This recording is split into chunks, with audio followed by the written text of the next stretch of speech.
In this section, we'll review the process Request Seller Responses. Request Seller Responses is concerned with obtaining responses to bids and procuring proposals from potential vendors. To perform this process, you need organizational process assets, the procurement management plan, and procurement documents. The organizational process assets focus on finding lists or files with information on prospective and previously qualified sellers. Look for relevant past experience and other characteristics of the prospective sellers.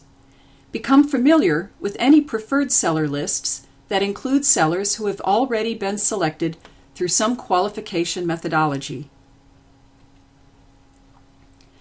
The procurement management plan elements to be focused on include the types of contract to use, authority of the project team, how the procurement process will be integrated with other processes, where to find standard procurement documents, how many vendors or contractors are involved and how they'll be managed, how the procurement process will be coordinated with other project processes, such as performance reporting and scheduling, how the constraints and assumptions might be impacted by purchasing, how multiple vendors or contractors will be managed,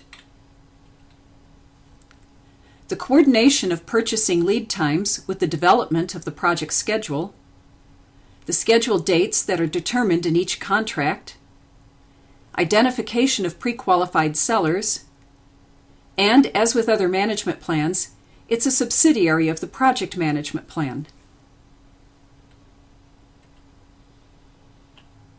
Procurement documents are used to solicit vendors and suppliers to bid on project procurement needs. They can go by a variety of labels, such as Request for Proposal, or RFP, Request for Information, RFI, Invitation for Bid, IFB, or Request for Quotation, RFQ. It describes the work requested and includes the contract statement of work.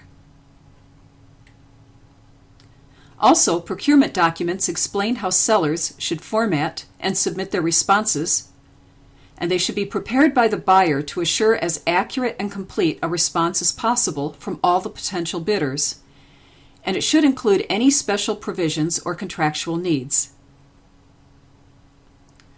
Some terms to understand with procurement documents include the decision, if the decision is to be made primarily on price, the term bid and quotation are used, for example, IFB or RFQ.